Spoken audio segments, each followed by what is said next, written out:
This is our community. We take pride in it.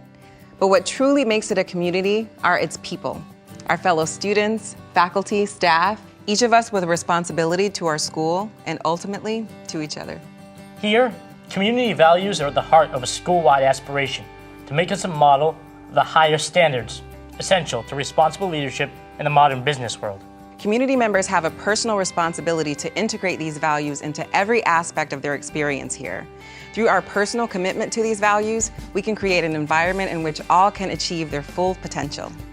And in that spirit, we strive to constantly improve the support, the resources, and security that exist on campus. Because we know that as a community, what affects any one of us affects us all.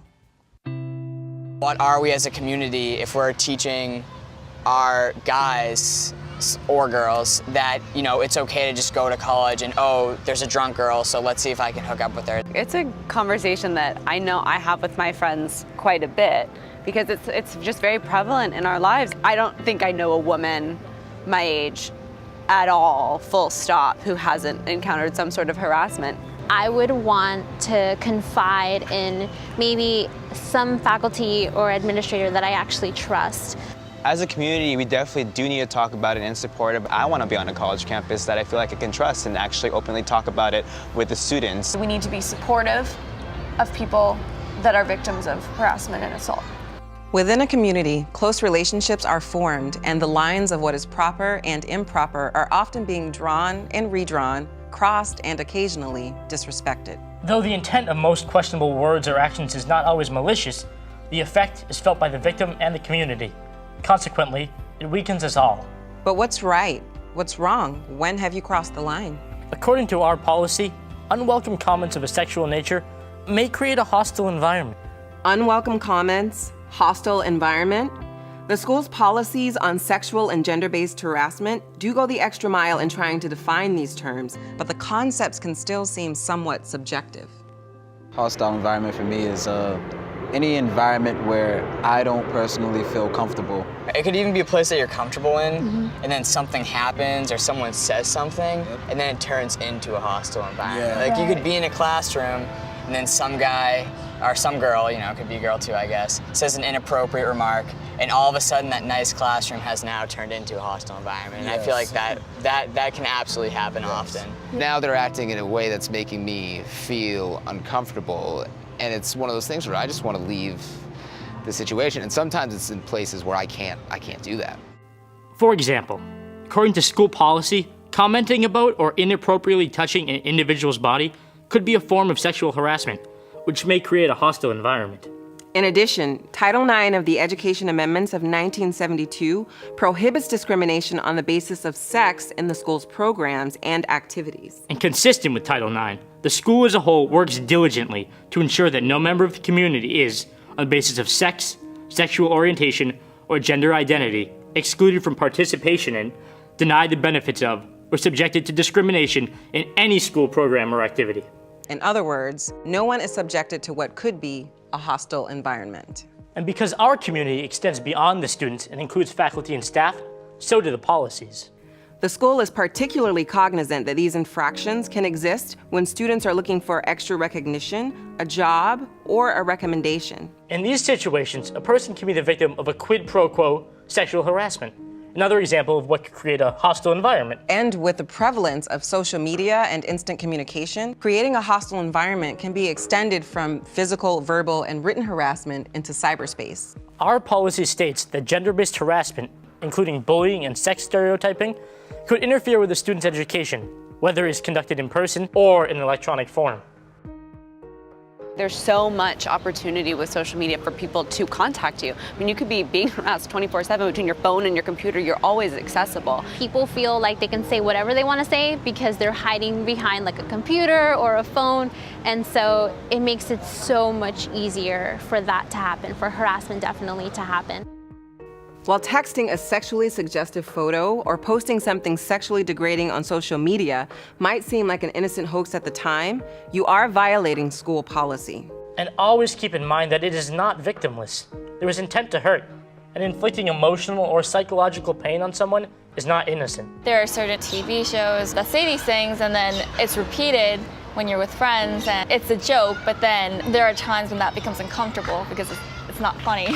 Sexual harassment is any unwarranted advance towards somebody of the opposite sex or the same sex for that matter. There's this misconception that if you liked the person or if you were friends with the person, that it was okay. You hear people say all the time that like, well, you know, if she didn't want it, she wouldn't have been wearing that tight dress and those high heels. And I think the only thing that can make you want something is desire.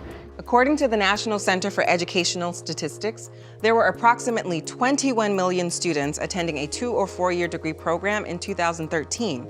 And of that number, 12.5 million were females. And according to a U.S. Department of Justice report, approximately 1 in 4 women will be the victim of an attempted or completed rape while in college. Of that number, only 5% will be reported. Laws prosecuting sexual predators or protecting students' civil rights for sexual assault are powerless if the instances are not reported.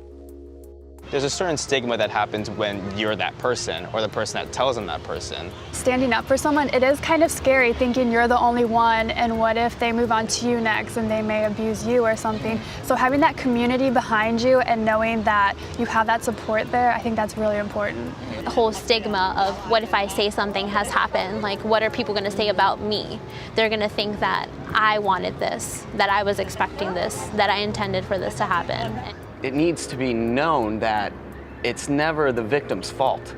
According to the Department of Justice, 9 out of 10 women who have been sexually assaulted knew their attacker. This seems to be indicative of a culture that has, until now, been tolerant of sexual assault.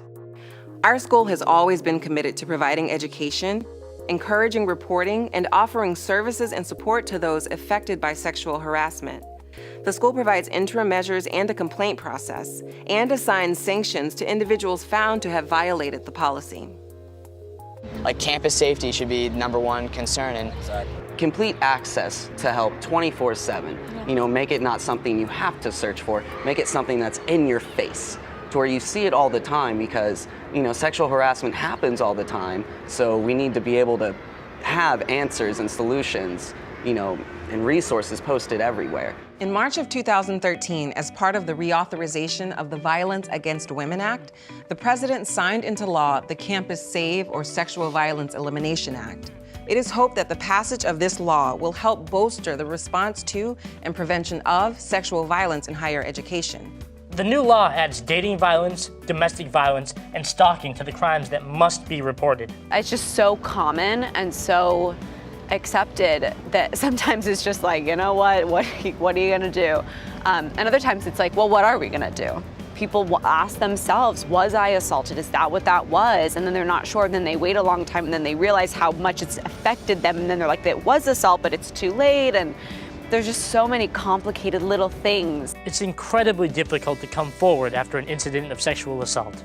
But there is a really good reason to tell someone. You would be breaking this cycle of acceptance of sexual abuse, holding notice that you will not accept a culture that will turn a blind eye.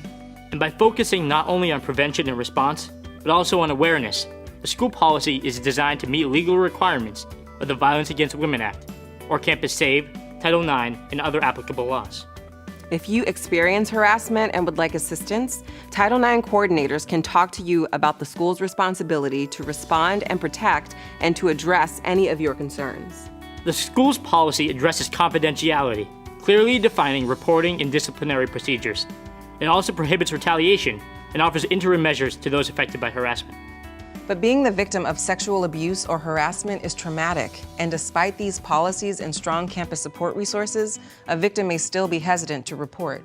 And that's where the policy relies on the community, that sense of caring for one another and feeling empathy when a fellow member of the community is hurt, that willingness to tell someone.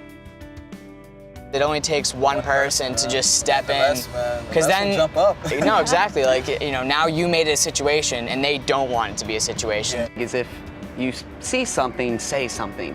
You know, we really need to get behind, you know, backing up even people we don't even know. And just remind the person that it's not their fault and that they have support and resources available on our campus and they can get help. I think we need to constantly remind people to not sit in silence.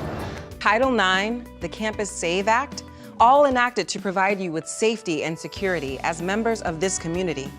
But they are only tools. We are only as strong as the bond we feel for one another, and the will each of us has to tell someone when we or someone we know has been wronged. And we should do so without feeling we are violating a friend's trust. The resources are abundant. Professional staff trained to listen, to advise, to support, to provide security, and to discipline are on hand throughout the community. And they are as invested in this community as you. So reach out to them when you know or feel the line of sexual abuse or discrimination has been crossed. It is the responsibility of all of us, students, staff, and faculty, to make this a community where we can focus completely on our studies, our futures, and one another. I think that it needs to be brought to the attention of everybody that this is real, this actually happens, and we need to be supportive of people that are victims of harassment and assault.